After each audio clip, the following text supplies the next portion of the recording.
साथियों नमस्कार। और हम बात करने जा रहे हैं डीलिमिटेशन मतलब परिसीमन की। स्वतंत्र भारत के इतिहास में अब तक 4 बार परिसीमन हुआ है। पहली बार 1952 में, उसके बाद 1963 में, फिर 1973 में और चौथी बार हुआ है 2002 में। लेकिन मौजूदा दिक्कत यह है कि 2021 की जनगणना हो नहीं पाई है। पहली बार जनगणना 1951 में हुई थी, फिर 1961 में हुई, फिर 1971 में हुई। इस तरह से जनगणना हर 10 साल में होती थी और उसका अंतराल 10 साल का रहता था। तो इस बार जो जनगणना 2021 में होनी थी, उस जनगणना को मोदी सरकार ने कोविड काल कह के और कोविड के समय जनगणना करना ठीक नहीं है ये कह के इसको स्थगित कर दिया था। तब से लगातार स्थगित हो रही है और कब होगी ये तय नहीं हुआ है। लेकिन संसद के विशेष सत्र में महिला आरक्षण के दौरान मोदी सरकार ने ये कहा था कि जनगणना का काम लोकसभा के 2024 के बाद शुरू होगा, परंतु लोकसभा चुनाव हुए अभी तक जनगणना का काम शुरू नहीं हुआ है। जनगणना में पूरे 2 साल लग जाते हैं और फिर इसके बाद में जनगणना के आंकड़ों के अनुसार जो परिसीमन या डीलिमिटेशन इंडियन एक्सप्रेस ने स्वास्थ्य और परिवार कल्याण मंत्रालय के जनसंख्या अनुमान के आधार पर संभावित रूप से सीटों की संख्या बढ़ने व घटने की एक रिपोर्ट हालिया में प्रस्तुत किया है कि उत्तर प्रदेश में 14 सीटें बढ़ सकती हैं, इसके बाद बिहार में 11 सीटें बढ़ सकती हैं, राजस्थान में 7 सीटें बढ़ सकती हैं, मध्य प्रदेश में 5 सीटें बढ़ सकती हैं व महाराष्ट्र एवं हरियाणा में 2-2 सीटें बढ़ सकती हैं। राज्यों में सबसे ज्यादा नुकसान तमिलनाडु में 9 सीटें कम होने का हो सकता है। गुजरात और केरल में 6-6 सीटें कम हो सकती हैं, आंध्र प्रदेश में 5, उड़ीसा व पश्चिम बंगाल में 3-3 सीटें कम होने की संभावना है। कर्नाटक एवं तेलंगाना में 2-2 सीटें कम हो सकती हैं। यानी अब जो पुनर्सीमन होगा उसमें जनसंख्या का आधार काफी हद तक बनाया जाएगा, जिसके आधार पर दक्षिण के राज्यों के नेताओं की चिंता बढ़ गई है और उनका कहना है कि जनसंख्या का कम होना मतलब लोकसभा की सीटों का कम होना भी है।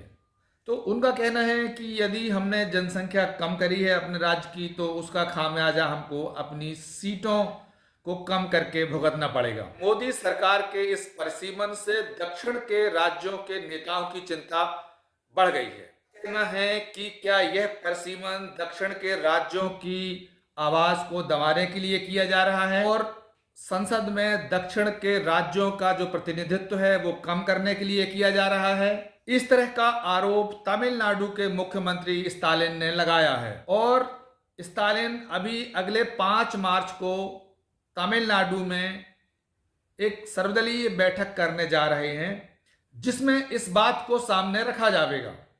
स्टालिन ने यह संदेश इसलिए जताया है कि इस बार का परिसीमन जनसंख्या के आधार पर होना है, ऐसे में तमिलनाडु की सीटें कम हो जाएंगी और स्टालिन का कहना है कि ऐसे में तमिलनाडु में 8 सीटों के कम होने की आशंका है।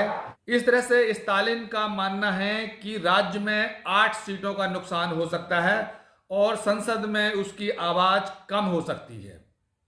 हालांकि गृह मंत्री अमित शाह ने तमिलनाडु के मुख्यमंत्री के स्टालिन की इस आशंका को खारिज कर दिया है। अभी संसद में दक्षिण के राज्यों का प्रतिनिधित्व 24% है।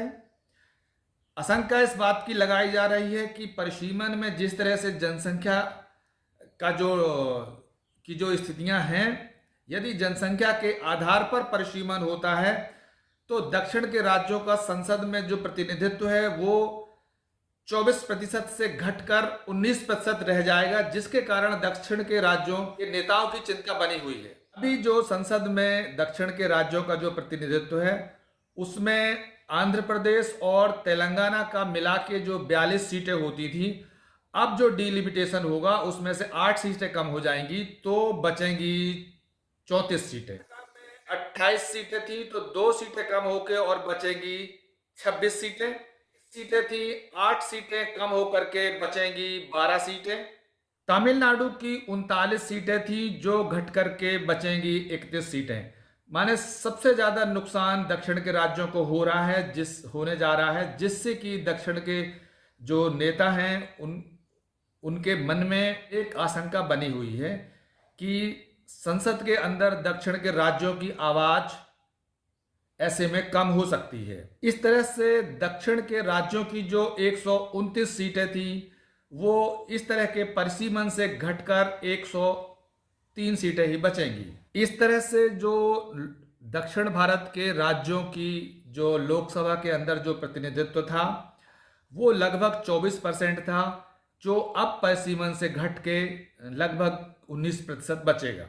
वहीं उत्तर प्रदेश की सीटें 80 से बढ़कर 91 और बिहार की 40 से बढ़कर के 50 हो, प्रदेश की 29 से बढ़कर के 33 सीटें होने की संभावना है, जिसके चलते अब एक नए तरह का पूरे देश में एक विचार विमर्श शुरू हो गया है और उसमें दक्षिण के राज्य जो हैं उनके अंदर इसको लेकर के चिंता बढ़ रही है। इससे दक्षिण के राज्यों का जो लोकसभा में प्रतिनिधित्व घटेगा और इससे भविष्य में उनकी जो लोकसभा के जो देश के संसाधन हैं उन संसाधनों में भी हिस्सेदारी कम होगी और जो केंद्र सरकार नीतियां बनाती हैं उन नीतियों में जो हस्तक्षेप करने की ताकत कम होगी, जिससे कि जो हिंदी राज्य हैं या जो उत्तर भारत के राज्य हैं उनका और दबदबा बढ़ने की संभावना है, जिसके कारण अब दक्षिण के राज्यों में एक लकीरें देखी जा सकती हैं और इसलिए अब दक्षिण के राज्यों के नेताओं के जो है वो बयान आना शुरू हो गए हैं। अब देखते हैं कि आगे क्या होता है।